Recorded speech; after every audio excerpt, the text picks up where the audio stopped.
Hey everybody, welcome back to another episode of Samp&Chance. I'm your host, Bobby Sampson, and with me as always, I got my man with the master plan, Mr. Chance Michaels. How you doing today, Chance? Oh, I'm doing pretty well. How are you doing? I'm doing great, man. We're three sleeps away from WrestleMania Night 1 in Dallas. Wow, it's coming up really fast. It's Christmas time for wrestling fans. Christmas Yeah, time. Enjoy it. no doubt, no doubt. With one show in the bag, we got TakeOver tonight and I guess SmackDown, the Hall of Fame thereafter, and right to WrestleMania. But before that, I thought maybe we talk about Triple H a little bit. On Friday, he announced his in-ring retirement, and I believe his last match, without not knowing that this was going to be his retirement, was against Randy Orton in 2019. I think it was in Saudi Arabia, I believe. I believe at Crown Jewel. Yeah, that was like his last match. He And looked good still, man. For a 50-year-old guy, he still works good. I thought he looked well. What do you think? I thought he looked amazing. I mean, he looked amazing on Stephen A. Smith. I mean, no one's really seen him since the heart attack scare that he had. And I think the interesting thing about that is that no one really knew until he said on Friday what happened and how it went down and how close he was to being on the other side of the fence, so to speak. Real Yeah, shocking. he thought it was over for a little bit there. He thought he was going to die. Yeah, no, 100%. And I mean, the test indicated as such as well. So I mean, I'm glad that he was able to get in and get it all sorted out. I think him being in really good health and Oh, yeah, just never really drugging or abusing alcohol or anything, really pills or anything like that, saved his life. saved his life. I mean, he's straight edge without having to advertise it. That's what I like about him. That's you don't have got to brag about it, like somebody else that does that. Won't Yeah, mention his well, name. well, he Yeah, kind of made a gimmick out of it too, though, right?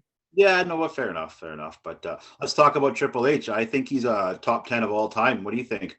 Well, I mean, he's top three for me personally. Yeah. Just in my own little world.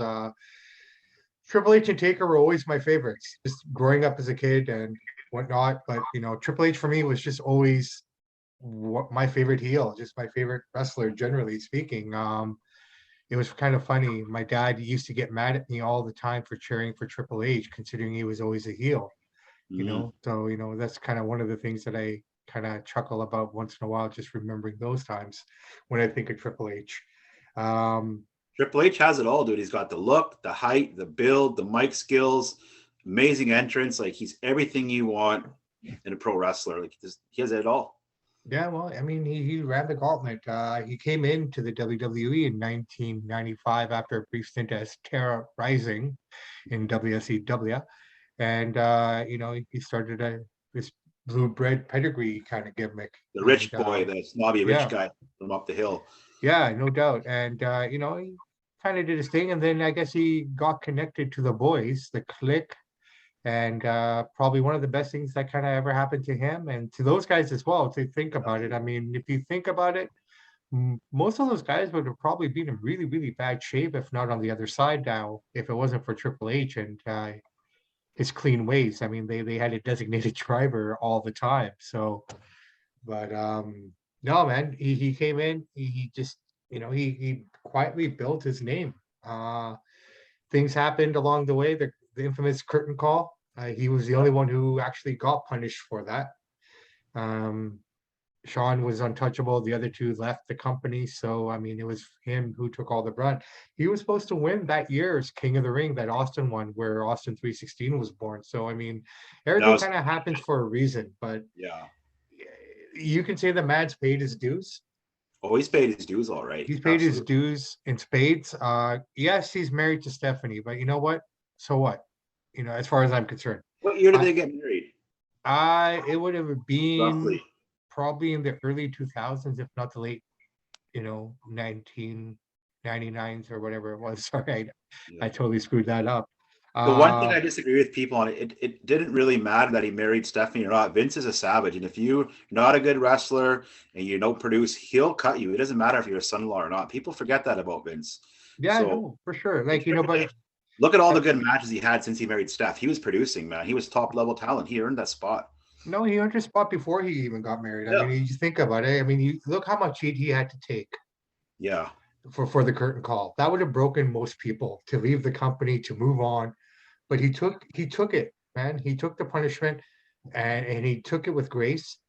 And he set the example, in my opinion, for all the other talent. Like, look, you know what? You know, I just took a shot here, and I'm doing what needs to be done to correct it. But Yeah, he people, did the crime. He did the crime. He did the time. No yeah, complaint. right. You know, I mean, it's a major crime. He killed kayfabe, but Mm-hmm. he did That it. that started the Monday Night Wars. Right after all that, we had the Monday Night Wars, and the rest is history. Well, the rest is history, and it just shows, you know, his ability to think on the fly, his ability to create as he goes. I mean, he reinvented himself. Like we talk about reinventing, the Undertaker reinvented himself. Jericho, I know, which is a little bit of a sore topic for you, but Hogan. Jericho, Hogan. Well, I mean, Hogan did it once, but Hogan only had to do it once, and maybe Cena would be the only other guy who could pull something like that off and get maybe even a bigger reaction to it. Mm-hmm. You know, that's you know, like Hogan turning heel and Cena turning heel are on a completely different level than The Rock, than Reigns, than you name it. Mm-hmm. And I think that's what separates those two guys Yeah, absolutely. more It's than too bad. anyone else. Too bad Cena never went heel. I don't think he'll ever do it now because he's only part time once in a while. But it would have been cool to see what he could do with it. They were talking about turning him heel for the Rock match. I mean, it was all set and everything, but John went up to Mr. McMahon and basically said, "Look, we do this. We go all in, and I'm going to be a fucking heel." Mm-hmm. You know, but there's just too much money on merch and everything else. Like you saw that Yeah. yourself when you were in Vegas for SummerSlam. Mm-hmm. That he'd been gone pretty much a year and a half. He showed up for one match, and you said half that stadium. Well, maybe not half, but it Pretty looked like damn half. close. See a green in there, man. Yeah, right. You know, And so I walking mean, the streets, going into hotels, dads and sons and daughters, mothers, whatever, all in yeah, green shirts. no It hun. was cool to see. Yeah, but like I said, I mean, but his character per se never really changed. The basis of his character never really changed. When I think of his evolution and, you know, literally his group evolution, Great group. Great he group. he kind of evolved himself through factions and whatnot. You know, I mean, he started with DX, and you know, Sean took his ball and went home, and he picked it all up and he rebuilt that to, you know, to beat the Monday Night Wars, to be that faction that it needed to be. So Mm-hmm. a lot of credit to him that way. I mean, his creativity is amazing. The work he did in NXT is next to none. Yeah. Um, I think there was that point where, you know, the other lads from the big two were looking at what Triple H was doing down there, and we're a little scared, man. I mean, they were putting on better shows, better pay-per-views even than they were able to do with Raw and SmackDown. I mean, maybe in ring wise, but there some of those guys don't have any much character either, right? So it depends what kind of wrestling you like. Well, I So mean, in terms debatable. of, yeah, well, but you know They what? put In on good terms, shows though. They were good shows. I gotta give them that. I would have to say 90%, 98% of every NXT takeover that came out under his watch was phenomenal. Oh yeah, You they were know, good. you look at them and go like, okay, how's this one going to be better than the next one? But they were able to do it every time. Kind of like what AEW is doing right now with their pay-per-views. I mean, if you know what's going on and whatnot, I mean, the in-ring talent, the caliber of the matches were just phenomenal. And that's what NXT was doing at that time. Not to Yeah. say they're not doing it now. I'm really curious to see what this takeover is going to be like, with the young talent and everything. But you know, it's a new time, so you know, we're going to give it a chance and see what it's all about. But under Triple H's time, NXT was phenomenal. Yeah, that was good. I You mean, a lot of know, people don't know that he's behind that. He's more known obviously for the character Triple H, right? He's one of the he's more you either love the guy or you hate the guy. A lot of people are sour on him. I love the guy myself, but a lot of people don't like him. They think he's a kiss ass, marry the boss's daughter, and wouldn't be there without Vince, which is totally untrue. I mean, look at his in-ring work. Look at his WrestleMania entrances. The guy backed it up. Doesn't matter who he married. and he Uh, put everyone over. He has the losingest record at WrestleMania. He put everyone over. yeah, The only reason Batista came back and said, "I only want one more match against Hunter," is so that I can put him over. it's just the internet marks on there bashing the guy and taking shots at him. They don't even know what they're talking about half the time, right? Like you said, it's the most losingest record at WrestleMania. I mean, for a guy who's married the boss's daughter, you figured he'd have a winning record, wouldn't you think? And he's probably got the title for best entrances at WrestleMania, Yeah. but he Oh, he never has the best really, entrances. Absolutely. right? But I think he's lost more than he's ever won at Mania. Triple H said it best. He's like, I'm under more scrutiny than anybody. Look who my father-in-law is. The Yeah, absolute god of wrestling, the most creative mind ever. And it's not even close. And you do one thing wrong, Vinny's on your ass. 100%. And he took care of a lot of the boys back there, man, and the girls. There's endless stories that people don't know about, and I don't think we have enough time to go through them all. But No. I mean, just how he's helped other talent and how he supported other guys. I think sometimes he gets a little bit overlooked because you got Shawn Michaels there, you know what I mean? But then he broke off, like you said, did his own thing, and then he joined up with Flair and Evolution, that was a great faction itself. Flair, Yeah, Triple H, Batista, Orton, like, man. yeah, and even with Evolution, I mean, the premise of it was to build Orton and Batista up, It worked. and the job done. There Orton is Notice now. that. One thing I heard about Evolution, which is true, Flair said it. Triple H never wore suits until he came with Evolution. Flair said, "You guys are going to wear the suits. You guys are going to look the part. You're not wearing your Motorhead shirts and your cut-off jeans, dude. You put on a suit and you're going to be Evolution, or you're with Flair. You look the part." And Triple H, he was rocking those nice suits and stuff. He was cool. I liked seeing that of him. Yeah, no, I mean, again, from there you go, the evolution of his character from Motorhead t-shirts to suits, right? Yeah. And but what I don't think people get enough credit for is punching, his spine busters, his knees, his timing is so crisp. Everything he does is so smooth in the ring. He's a great technician. I don't hear enough people praising him for that. But if you watch one of his matches, his timing is impeccable, man. He was trained by Killer Kowalski. So, he always had great matches. And I think what really worked really well is like he was able to work the facial expression so well. Yeah. That backed up every move that he did. Either was, regardless if he was selling or giving, his expressions were next to none. His matches with The Undertaker at 27 and 28 WrestleMania, amazing matches. People forget about the one that he had at 17 with him too. That was a good one. And his Hell in the Cell with Cactus Jack. Yeah, and 100%. But what about that match he had with Michaels after 4 years? Michael had been out of the ring in 2002 at SummerSlam. I watched that in the theater with my buddy Bernie. I might just see, obviously Michael's my favorite, see him come back, and then they put on a hell of a match. Yeah, I know they both worked really well, but that's a testament to Shawn as well, to be able to come back after so long.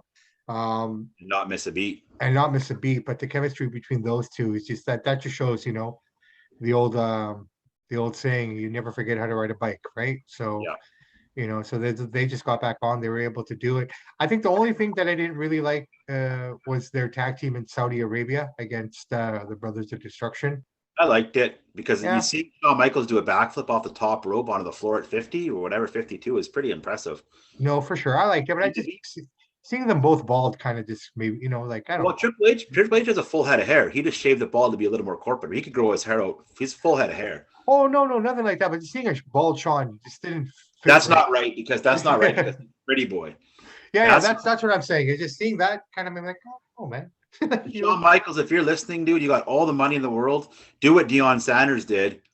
Do what Al Michaels did. Get that hair transplant and be the boy toy again, man. Because I hear it's pretty cheap in Turkey to get that procedure done. But he's the boy toy. I know what you mean, but still, I hate to say this, but of watching all four of those guys in Saudi Arabia, I thought Triple H was still the best in there. Like he still looked the most crisp. He did, and he tore his pec muscle. His pec muscle, right? Yeah. And there's so many good things we could say about the guy. I love his entrance. Spitting the water out, flexing the muscles. Like the guy is body like a Greek god. It's always in shape. It's amazing. I think he's a top 10 of all time, if you ask me. I'm not even saying favorites. I just think if you did a top 10 of wrestlers, he's got to be in there. I think he's in there regardless. He is top 10 for sure, and most has to be top 10 in most people's list. Like I said, I show some bias. Childhood favorite of mine. Mm-hmm. So for me, I'm not showing any bias. I don't think. Right? I'm more of a Michaels guy. Not you. Well, I know you might be, but I say it's got to be top 10. Yeah. Look, just watch his matches, people. Just go back and watch any Triple H match and watch his punching, his spine busters, his Yeah. knee, everything that he does is so good. Yeah, no, for sure. What was your favorite Triple H entrance from WrestleMania? Which one stand out to you? The one, I think, when he came out with the motorcycles, the huge, with the huge, cool. the ones with the big tires. I don't know what they call those things. The 3-wheelers. Yeah, the 3-wheelers. There you go. Right. Yeah. Yeah. That entrance was really cool. The one that he came out when he was sitting on the throne and he had all the kind of Terminators. That was against Sting. Yeah, that was really cool entrance as well. I believe Sasha Banks and Charlotte were the girls that were there with him on that one. Those are the ones that stand out to me the most. One that stands out to me is the one when Motorhead was playing live. Yes. That was a great one too. That was a good one. So many good entrances that he's done, right? Yeah, no, for sure. Those were solid entrances through and through, man. Entrance wise, yeah, but I mean, even his in-ring work, is phenomenal. Unbelievable. It's true technician, a true student of the game. Yeah. Like, I mean, I told you that I met him, right? I didn't get to talk to him, but I came across him at the MGM. He did that live show with Colin Cowherd. Man, that guy's big. Oh, really? Back, his hands. Oh, yeah. I was about 5 feet. You don't realize how big these guys are until you're up and close to them. TV doesn't do them justice. Oh, I'm telling you, seeing Brock Lesnar in person, you don't know until you've been close enough to him to see what this guy's all about, man. It's a monster. It's huge. Yeah. Just huge. You know who's huge? I mean, regardless of the fact that the man's 7 feet tall and 400 pounds, Great Khali. Yeah. Was a monster. Dude, his chest is out to here. He's my massive. God, he's huge. He's huge. Just humongous. Like, how do you get so big? You can barely do anything in real life. Get in a car, get in a plane. You're so damn big, you can't fit anywhere. Yeah, I guess, we don't think about those things when you don't have to deal with it. Before it's too bad about Triple H never got to have that one last match that he wanted, Yeah, they said they had plans for him for Mania this year, but I think everything got squashed now. I would love to see him versus Cody Rhodes, especially after Cody Rhodes trashed that throne. I think that was possibly something they were thinking of. So see Triple H thrash on him, I would love to see that, but it ain't happening. But it would have been cool, No. But hey, listen, Raw last night, the Go Home Raw. I thought maybe we talk about that a little bit and see where it's taken us as we get closer. 3 sleeps away, people, 3 sleeps away before WrestleMania. 4 sleeps. 4 sleeps. Tuesday, Wednesday, Thursday. Yeah, 4 sleeps away before WrestleMania. Thank you there, Mr. Michaels. So Mania Go Home show. Did you watch it?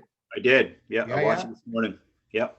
So Brock opens up the show. He comes out and he's talking to the crowd, having fun. I made a note on this. I thought, and everything that he excels at, if there's one thing that he's not good at, is his mic work. That's right. But that being said, no, even now it wasn't that great. I wouldn't have, said, "Wow, that's an amazing promo," or what have you. But because he's having so much fun, and because you've not really seen this kind of side of country Brock before. Yeah. In his 20 plus years wrestling, UFC, in any kind of medium that he's been on. He's always been a straight man, no nonsense, no bullshit kind of guy. Yeah, never crack a smile, really. Never crack a smile. So seeing him having fun makes the promo good. Right? We're kind of seeing more of a real Brock Lesnar. I think this is more of his day-to-day life. It's obviously amped up a little bit for the camera, but this is more of what he's like, I'm assuming. It just shows how much control the guy has too. I mean, he was encouraging everyone to do the what, but when he told them to stop, they all stopped. Like, the control that he had over that crowd was phenomenal. Very simple, very basic promo. Ends basically with him saying, "I'm going to stand over top of you with both titles." I thought it was kind of funny when he said that we're both going to go to a wedding and our belts are going to get married and I'm going to get custody of them. And so, from that perspective, it was kind of cool. It was kind of fun, but a good way to start Raw. A pretty fun way to start Raw. That was the only time we saw Brock that night. I thought we would have seen him a second time, but we did not. Yeah. We go into match number 1, Miz versus Ray.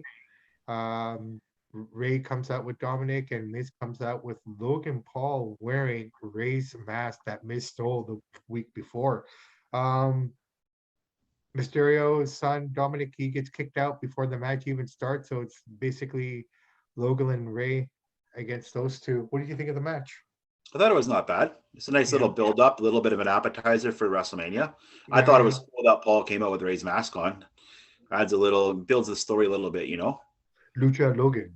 Yeah, Lucha Logan. I'm actually don't mind that Logan Paul's there, man. He puts eyeballs on the screen. I got no problem with it. It's entertainment at the end of the day, right? So, what do you think is going to happen in that match at WrestleMania? Well, I mean, all accounts, the Mysterio should probably win. Yeah.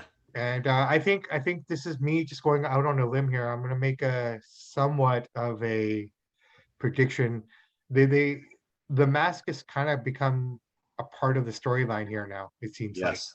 So they made reference to it a lot in the commentating booth. They're talking about how the mask is very sacred and how it's given to you. You just can't put one on.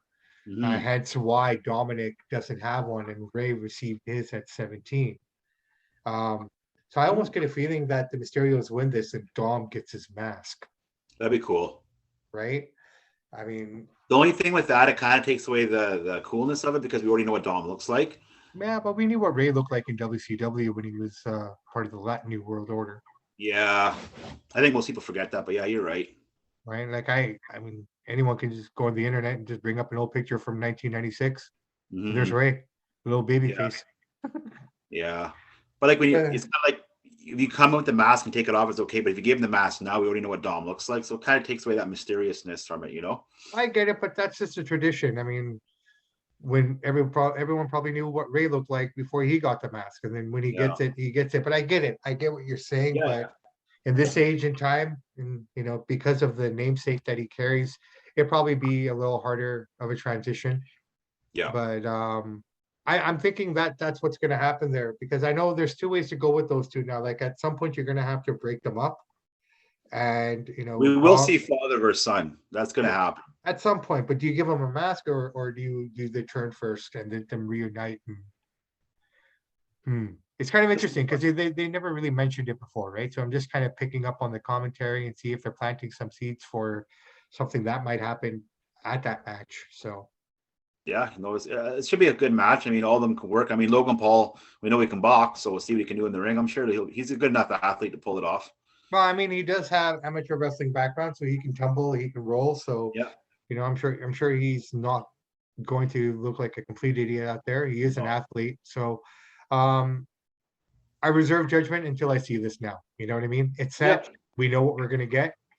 It's been a pretty good build-up, in my opinion, in terms of just the way it's worked and how Miz and Logan have come out on top every single time on these two.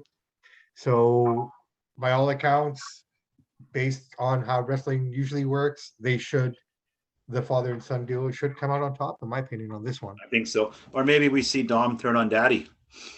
Well, let's find out. Let's see what happens, right? I mean, I think Miz and Dom would be kind of cool too, Yeah. just to kind of see how that kind of works. But then they go into the segment that was recorded earlier and kind of was recorded earlier and then was released on the internet.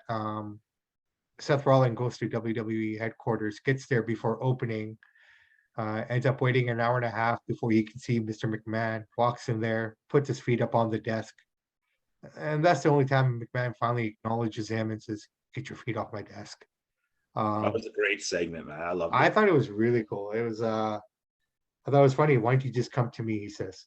Mm-hmm. Why do you have to jump through all the hoops? All you had to do is come to me. I would have taken care of it. Yeah. But I think it's a great build-up. I thought I think everything for this is looking great. Seth against Cody, by all accounts, that's what should happen unless they decide Yep. to throw us a swerve. I mean, the only other thing I could think of is seeing Ted DiBiase Jr. coming out instead. Um, that's but Wouldn't be as big as a pop as Cody Rhodes. I mean, just in terms of a swerve, I mean, Cody Rhodes is so expected now. Yeah. It You would know, be kind of be cool it's to see. it's Right? almost not even a surprise anymore. Yeah. You're almost just anticipating it. So I don't know. Let's see. We got that match set. Here's the fun part though. Who wins? Cody's gonna win. You think Cody wins? Yeah, Cody wins. If it is Cody and Seth, I think they got to put Cody over to build him. Do you think Seth is strong enough to take 3 losses in a row now? Yeah, I think so. His character's so good. I have those goofy little suits, silly head shade on the side like he does with the hair. He's being really kind of goofy. Such a good character. I think he can do it. I'm not saying it's guaranteed that Cody wins, but I think if you've been Cody out his WrestleMania, he's got to get the win. Maybe some interference or something, maybe. I don't know. But what do you I, think? I think I think it's going to be a quick match. You think Cody so? wins. I think Cody wins, but it's going to be quick because of the shock factor and Seth not expecting it. I think that's the only way it looks good. Mm-hmm. If they go out there and have a long match and Cody beats them, I'm just trying to think, how do you keep Seth safe as well, Yeah. right? I mean, he lost to AJ and he's lost to Kevin Owens now, trying to get to this match. Yeah. So it's almost like, okay, Seth's name big enough, but I mean, at some point he'd have to get that win back, I would think, if he Yeah. were to use it, right? So Yeah. No, he might do it. I just got to see it. If you're bringing out Cody to Mania as a secret, he's got to get the win. Keep it hot. Get him hot, right? Get him yeah, going. yeah, no, I completely agree. I'm just trying to find ways of doing it to No, keep my it. personal thing, I would love to see Seth beat him, but I don't think that's going to happen. I think that would only happen to a guy coming back that, you know, did some stupid things on the way out. Yeah. Like if Ryback, which is, you know what, I think Ryback is that one guy that will never ever come back. No, and I wouldn't want him back either. He's not a No huge guy. draw. He did a lot of dumb things and No, he's not talks a lot a. of smack. Yeah, yeah. He's probably one guy that would never come back. Mm-hmm. Um, Initially I thought this was going to be a swerve. Another swerve that I kind of thought of that this could have been was Seth against Omos, but that quickly disappeared after Omos came out, which was right after actually, because he had a 2-on-1 match against the Viking Raiders. So a lot of guys from Raw and SmackDown on this card tonight. I guess they're mixing Yeah, them up both a little bit I like just when to they do kind of that. build it up. Destroys them. Just destroys the Viking Raiders. Wins by count out. He gave Ivar a crazy clothesline, which just kind of forced him to roll out of the ring, and he never got back in. Um, they interview him afterwards, and they're talking to him and saying, "Who do you fear? Is there anyone in the company that you fear?" And he's about to say something, or he says something, and Bobby comes out, Mr. Lashley. He's back since Elimination Chamber. Mm-hmm. I like this match. Two big, strong guys. You got the giant and you got the muscle dude. It's going to be a fun match. It's going to be a quick match, but see some power moves here. I don't know. What do you think happens here? You think almost goes over? Um, Another tough one because It you're is. talking about a world champion who basically never got pinned to lose, injured shoulder, comes back after 2 months, and now he's kind of working the face. I'm not sure. It's kind of weird. Mm-hmm. He didn't come out with MVP. And the man's big, but he looked like a toddler in front of this guy. Oh, he's so damn big. He make Amy look like a taller man. What is he, 7'2"? Something like that. But I mean, even his muscles look little. Yeah. And they're big muscles, man. I am no Oh, one to yeah. talk about muscles. I mean, this dude's muscles look little. And he's Like, 45 and he's 45 years old. And yeah, he's a yeah. monster still. It's No, unreal. for sure. So they gave it some substance. I like that at least, right? I mean, Yeah. two failed shoulder blocks off the ropes, and then the third one finally knocked almost down. So, I build up to that match, and then we'll I'm see what glad happens. Lashley's getting a match and almost has a match on Mania. It's good to see them out there. So I'm kind of glad they get something. Here's something interesting. Neither the Intercontinental title Mm-hmm. or the US title are being defended at Mania. I never thought about that, but In yeah, you're fact, right. Finn Balor and Damian Priest don't seem to be on the card. They're in the Andre Invitational, which incidentally is on SmackDown this year. It's not even on the Mania card. Yeah, I'm surprised. I guess they got so many matches to go through, right? You got 2 nights. Yeah. It's going to be an 8-hour Mania, right? Both nights are about 4 hours, give or take, right? So, We'll see. I mean, I'm guessing at least. Well, I would think at least 3 for each night. Four is kind of they're going saying overboard, but I Outlaster. mean, I think Outlaster is over 8 hours, dude. I'm not sure. I'd have to go back and look, but Either way, you're getting a lot of wrestling. That's for sure. yeah, it's gonna be a crazy night. 2 nights, 3 nights, 4 nights, 5 nights of wrestling. We've done night 1. We got night 2 tonight, night 3 Friday, 4 or 5, yeah. So Yeah, 5 days this of is fun. wrestling. Um, it's interesting that they don't have those titles being defended at Mania. That's what I'm saying. With 2 nights, you could have had each one on either night. I agree. I'm not There's sure no what. excuses with 2 nights of cards. I mean, I'm not going to question what they're thinking or whatnot, but they built up Damian Priest to be this heel.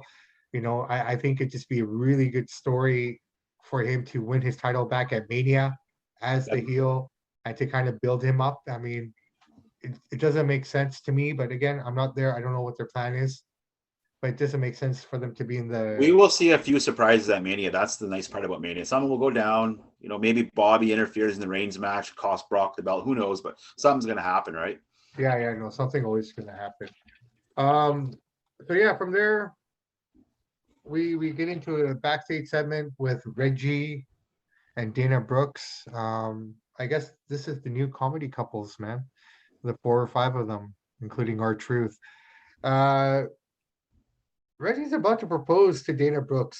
Really funny. Yeah, he's And good. she accepts, I believe.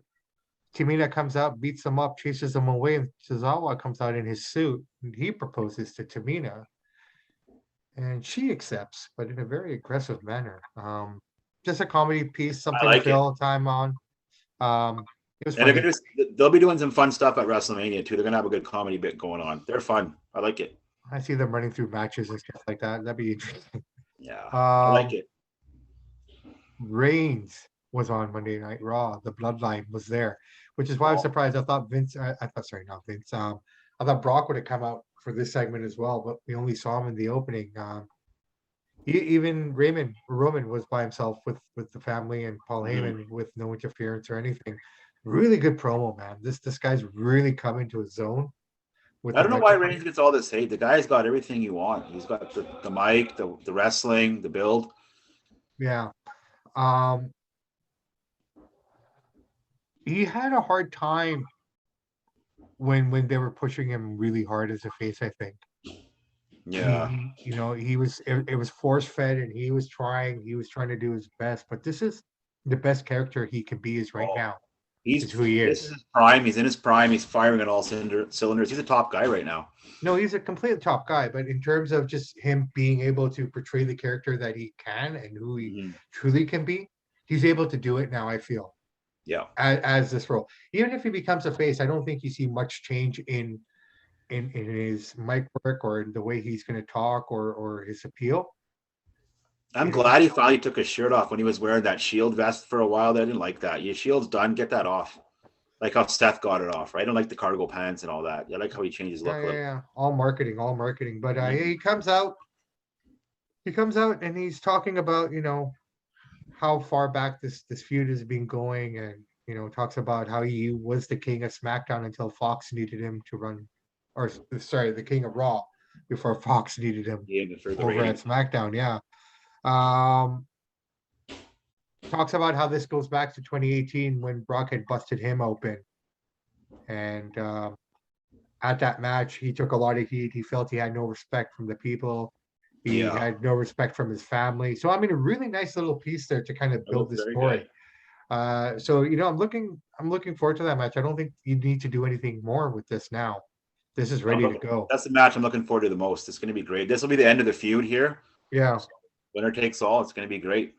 Love yeah, it. yeah. No, for sure. So it's going to be fun. It's going to be fun. I think the Hall of Fame class is all set to go. I'm glad the Steiner brothers are getting in. They deserve it, and it just beefs up the card a little bit. You know what I mean? So, Yeah, and yeah, everybody who doesn't know, Vince McMahon's inducting Taker to the Hall of Fame, so he's never done that before. So look out for that. It's going to be a heck of a speech. They're close. yeah. No, 100%. I think that comes on after SmackDown on this Friday I as believe well. so. Yeah. So the Steiners are going in. You got Taker, as you already mentioned, Vader, Charmel, and then you got Chad Gaspari, who was from Crime Time. Remember him?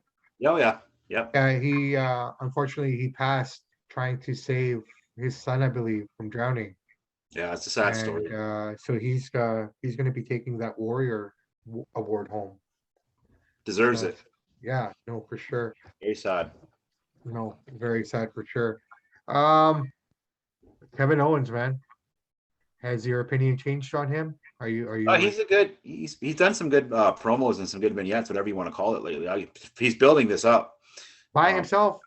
by himself. What's going to happen is what's going to happen here? He's just going to go out and do a segment, and Stone Cold's going to come out and kick his ass. What do you think is going to happen here at Mania? Well, I think everything he said is going to happen, but it's going to be a little build to it. Come out, talk some shit back and forth, and it ends with Stone Cold giving him the stunner. I guess ultimately, I mean that's the only way it has to end, unless he's actually going to work. I think there'll be some punching and kicking, maybe outside the ring, a little bit of things, but he's not going to take many bumps. Well, that's the thing. I mean, if Stone Cold's going to take some bumps, then we're talking. Yeah, right? He'll come out in his jeans and his boots and his shirt. He's not going to be in ring gear. Well, I don't think it's going to be that kind of a thing, though. I think just take some bumps and whatnot. Is he going to take us from Owens, sort of a deal? I mean, yeah, I don't know. So I mean, because he did make a point of saying that my stunner is better than your stunner. Mm-hmm. So I mean, I think Kevin Owens has done an amazing job with this. He's just kind of killed it, man. Yeah, he's done good I got to give him credit. Last couple Raws, he's done some good stuff. He's building it up nice, right? So I like it how we haven't seen Stone Cold. You got to wait till Mania to see him, which is cool. I like that. I like that as well. I think they did really, really good with that. I think with Cody and him, it's perfect. I like it. Yeah, you got to have something to look forward to, right? You can't give everything all the time away. No. I mean, it's just really cool. And because everything is so accessible now and whatnot, it's just the element of surprise and not seeing, it's almost a treat.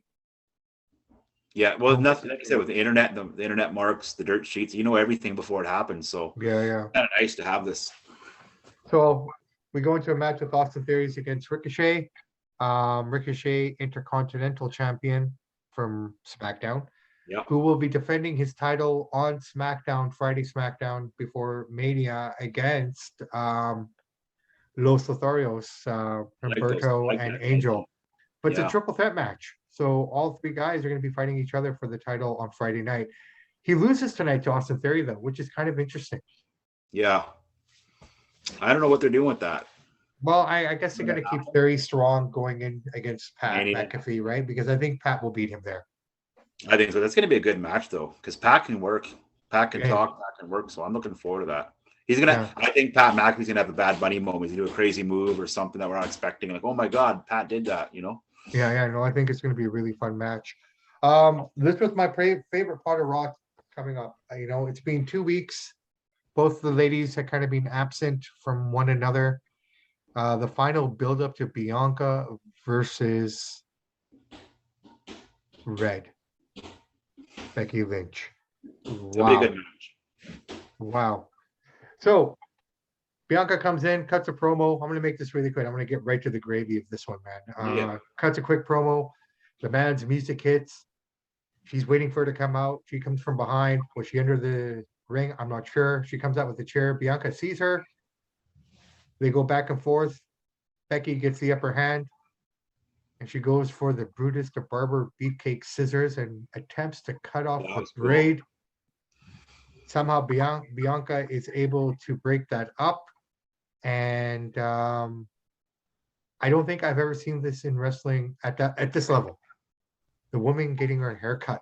That's what makes it special, because it's always the men, you get McMahon gets his head shaved and cut your hair with beefcake, but you don't see the women do that. So it added a special element to it. I thought was really cool. Well, women's hair is very different. You know what I mean? What's more sacred? It is. So I mean, for I think the way she cut it, it's okay. Like it's not too much damage done per se. Yeah. It's just kind of layering. She didn't really lose the length or anything. Yeah. But if you were to grab like a big chunk of it from the back and just, I think that would have been just crazy. Yeah. But just seeing that's like it's kind of like when we were little kids, or when I was a little kid, you never really saw nudity or anything like that on TV.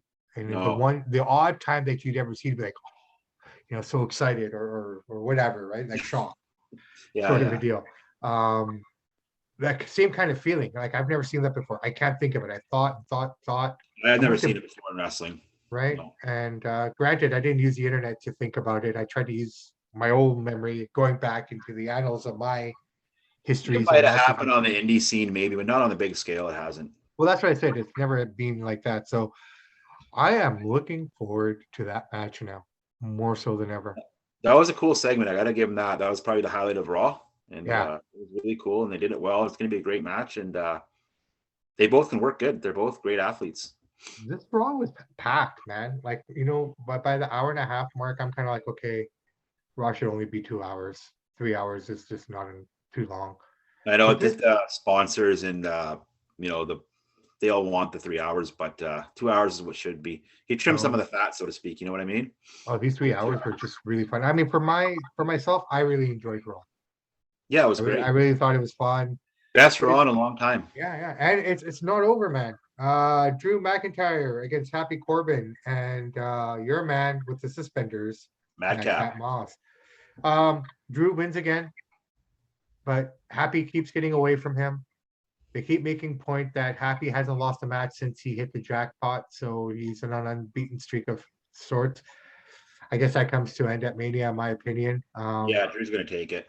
It's a really classic story of good guy trying to get at bad guy, but bad guy always moves out of the way just in time to never get touched. Yeah. So, I'm looking forward to this match as well. I think it's going to be fun. Corbin can work. Oh, yeah. So He's a former Golden Gloves boxer. He's a tough dude. Good guy. So I don't want anyone to take it lightly or thinking it's going to be a squash. I hope it's not a squash. I want Corbin to run a little bit of offense at least. I hope so. Kind of make it work. But yeah. And then it's too bad Madcap doesn't get a match at Mania. He's probably going to come and interfere or something like that. He'll be ringside. I think that's about where he's at right now with his character build, I think. And they've already kind of planted the seeds, in my opinion.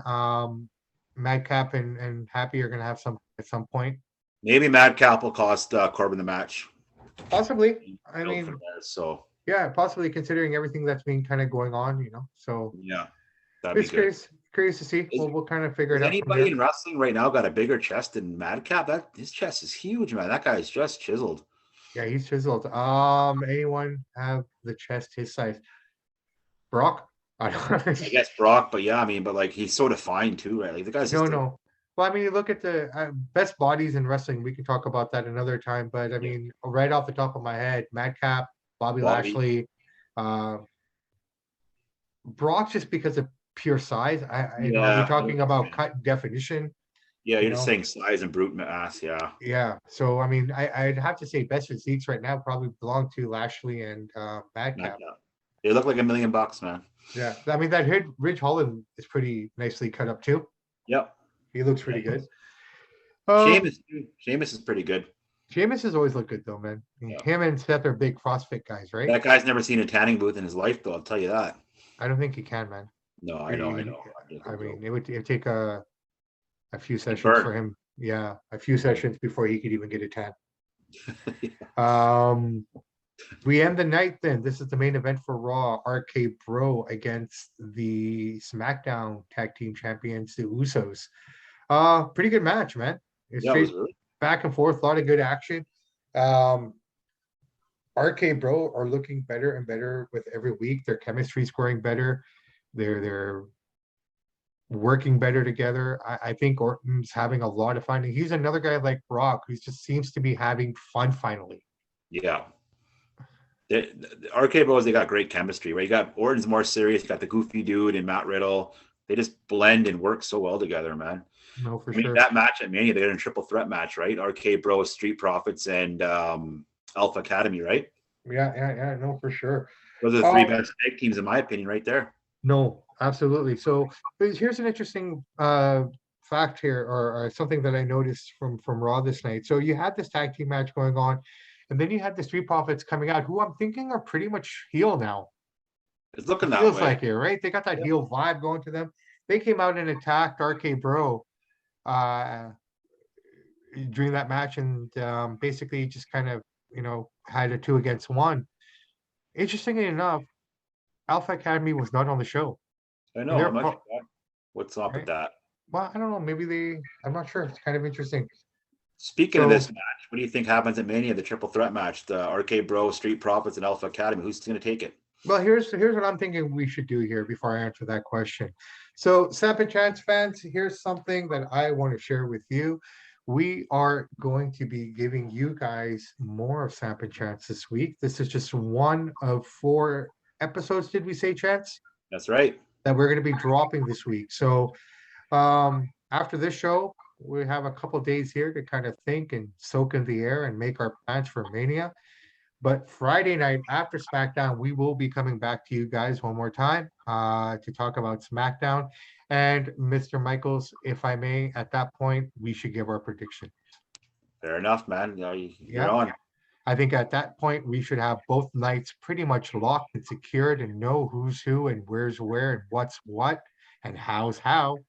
Yep. So Who's who? I figure Friday night we'll do the predictions. Okay. And we will come to everyone again right after Saturday night, WrestleMania Night 1. And providing everybody wants to keep listening to us or aren't tired of us yet, we'll come back at you again Sunday night, right after Night 2. So that's kind of what we're wanting to do for the fans and for everyone who is invested in us. We want to invest in you as well. So yeah, that's kind of where we're at with it all, man. Yeah, so this is number 1 of 4. This is our biggest endeavor to date, the two-man wrecking crew of Samp and Chance. Samp and Chance are working on other projects as well. We're not ready to talk about it, but we will soon enough as WrestleMania week ends. So this week we are going to focus primarily on wrestling, and thereafter, we will come back the following week with a boxing podcast for everyone. Because April is amped up to be an amazing month of fights. And then thereafter, we'll see what the future holds. There's a couple exciting things coming up. I really want to tell them, man, but we'll wait, right? Who knows? Maybe Samp and Chance might even talk about something else than wrestling and boxing one day. Who knows? Oh, let's find out. But you know what? We need to find out. Yeah. You got to keep listening to us to find out. With that all being said, I want to say thank you to everybody in this beautiful springtime. The cherry blossoms are blossoming. WrestleMania is in the air. What a beautiful time of the year. And we just want to say thank you for letting us into your years one more time. I know you guys have so many options and choices to things to do and listen to. So thank you on behalf of both of us for taking the time to listen to us. I am Bobby Sampson, and joined with me as always is my counterpart, the man with the master plan. And in the words of the great AC/DC, those who download the podcast, we salute you. And before we wrap this up, since we're talking about one of your favorites, let's hear Bobby Sampson's top 5 Triple H matches of all time, according to you. All right. Well, in no particular order, I guess, except for the last one, which I think you already know because I probably talked about it enough. I would have to say Owen Hart against Triple H when Triple H won the European title. Yep. Thought that was a fun match to watch. It was good work all the way around, and just watching Owen work, just nostalgic. I would have to say the Hell in the Cell between Triple H and Mick Foley. That was technically Foley's retirement match, but he somehow ended up at Mania as well in the main event. Amazing. It was a really fun match. It was really good. Yep. A lot of back and forth. Again, Triple H can work. It just, you could see it. He's so tight, so snug. Just his in-ring work was, he's a true mechanic. Absolutely. Brilliant. Right? True technician. Awesome work. Good stuff done by him there. Thereafter, I probably have to say watching him work with The Undertaker at WrestleMania 25, that was an amazing match as well. That, again, just the storytelling, the facial expressions, the in-ring work between the two of them, it's just the way they sold everything. They didn't outshine one another. They just worked so well together. It was beautiful to watch. Yeah. SummerSlam, The Rock and Triple H ladder match at SummerSlam Great match. for the IC title. Another great match. Another underrated match with two guys that are never being given credit for their in-ring abilities. Yes, probably not their strongest. Well, Rock's not the Rock's strongest suits per se, but I mean, everything else he did justified it, right? Absolutely. That mic skills, yeah, you can get away with a little Yeah. bit of You know, it's kind of like everything else Brock does. If he's shitty on the mic, it's okay. that. And my favorite Triple H match of all time, WrestleMania 28, Hell in the Cell, end of an era. With Best special story. guest referee Shawn Michaels. Shawn Michaels, probably best story I've ever watched unfold and just watch. All three of those guys are masters at telling a story, drawing you in, and delivering it at the match, right? I challenge our listeners, I challenge wrestling fans, watch that match without sound. It's still amazing. Yes. Right? You don't need JR commentating or anyone telling you what's going on. Just watch it without sound, and the storytelling and just the facial expressions. They didn't, it's just wow, phenomenal. Brilliant. It's brilliant stuff. It's amazing storytelling. That's what makes wrestling beautiful. Like those three guys are just the ultimate storytellers. They sell it, they talk it, they look cool, they wrestle well, they got it all. It's amazing. No, it's phenomenal. I best hands down my favorite match. That's a damn good list, Bobby. Damn good list. I can't disagree with anything you said. Great list. Well, thank you there, Mr. Michaels. Yeah. Thank you, Mr. Michaels. All right, let's try this one more time. So everybody, thank you very much for taking the time for listening to us, As I always say, you have a lot of choices, you have a lot of options, but you chose us, and that's awesome. We choose you guys. Thank you for letting us in your ears. On behalf of myself, Bobby Sampson. Chance Michaels. Have a great night, everybody, and we'll be back here with you Friday after SmackDown. Take care, be safe, and be humble.